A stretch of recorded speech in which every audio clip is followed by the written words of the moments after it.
Did you hear rumors before the FBI sting? Honestly, I know Ray said there were rumors going on all the time at the Board of Trade, but I never really heard anything at the Merck that would have indicated anything on that kind of a scale. I mean, um, there were always bad traders who were being disciplined by the being caught and disciplined by the surveillance and compliance departments at the Merck, and once in a while there'd be a CFTC reprimand over something, but nothing that serious. So it was quite a shock, actually, when it happened.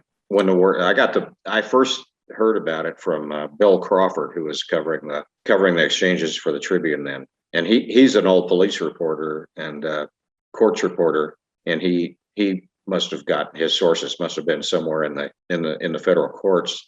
By the time I heard about it, of course, the top people at the Merck had heard about it too, but they were all scattered, and it would all happen while a lot of them were in Washington for George H.W. Bush's inauguration. It was that long ago.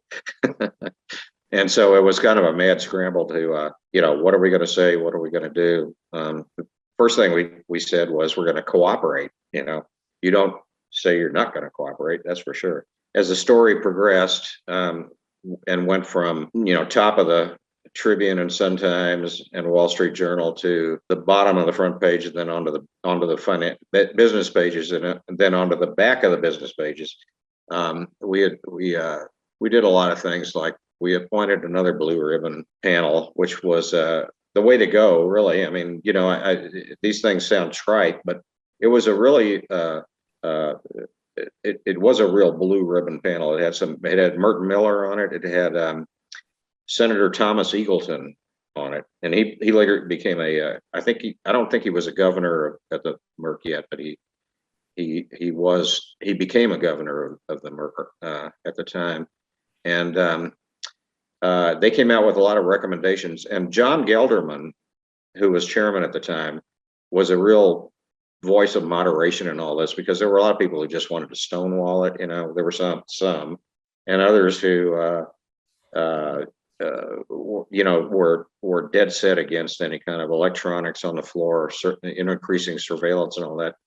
But he was the one who came up with the idea of using handheld devices on the floor not to trade with, but to record trades with, because there were so many.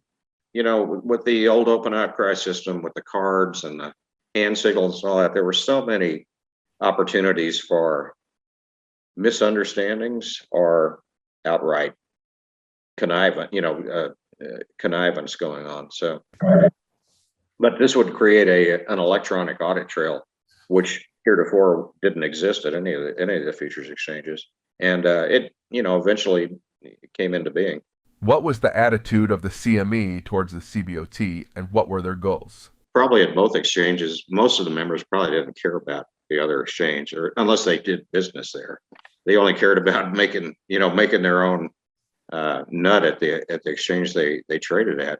But the ones who were in the leadership at the exchanges, Malamed and Sandner and others on the board, always viewed themselves as the more innovative, and I think, justifiably, and the Board of Trade as the more kind of establishment.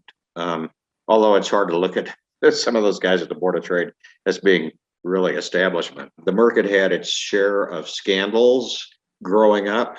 There was some kind of scandal in the Onion back in the 50s that almost did it in, and others up to then. In fact, just before I got to the Merck in '87, there was a kind of minor scandal in the S&P 500 bit, some front running going on that caught the Fed's attention, and that might have been one of the things that led to them planting agents on the floor as well. And this is a telling story too. When the Eurodollars got so big that people couldn't fit into the pit on the main trading floor in the early '90s.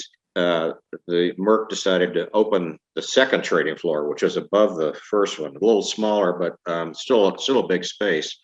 And when that happened, some of us realized that, that one of the things that always stuck under the craw of the Merck membership was the Board of Trade called itself the oldest and largest futures exchange in the world. So when that trading floor opened, we had more square feet than they did, and so we branded ourselves as now the world's largest futures exchange, and that got under the Board of Trade's craw.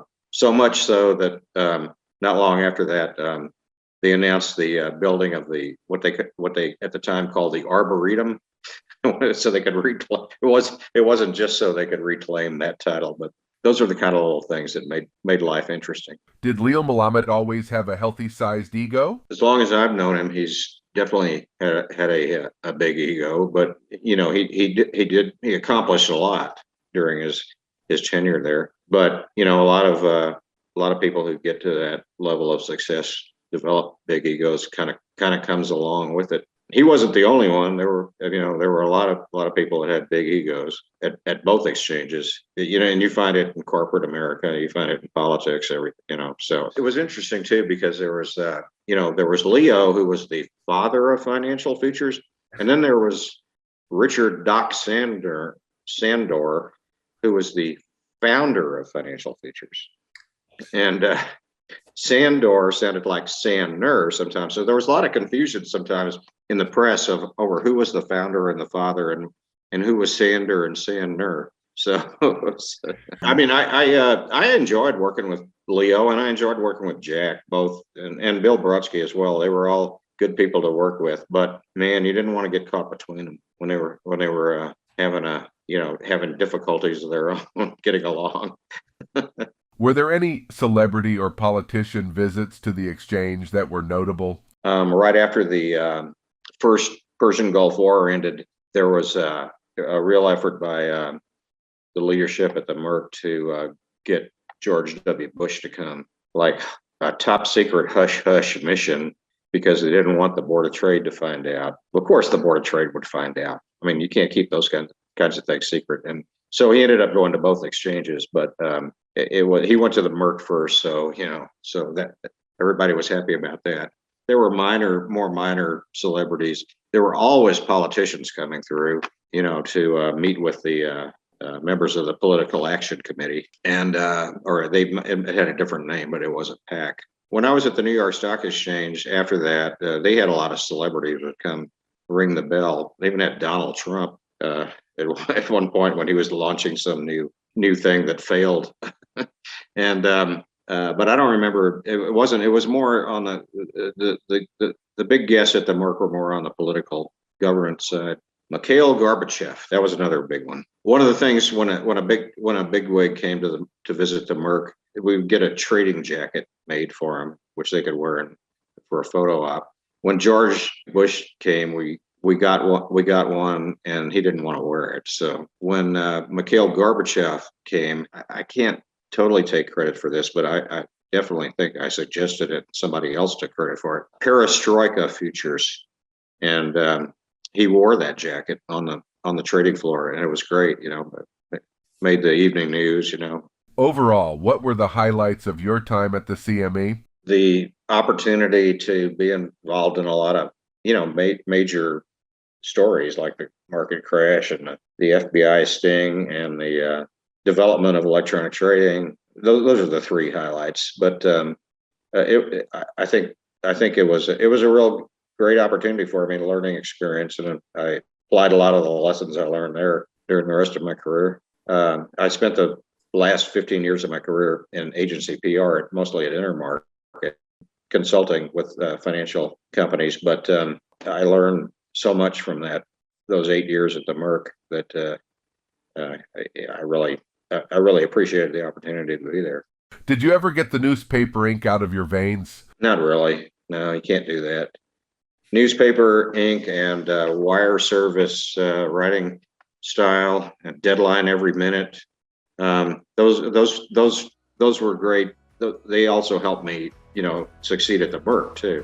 I feel like everything I've done in my career has helped me in some way along the line.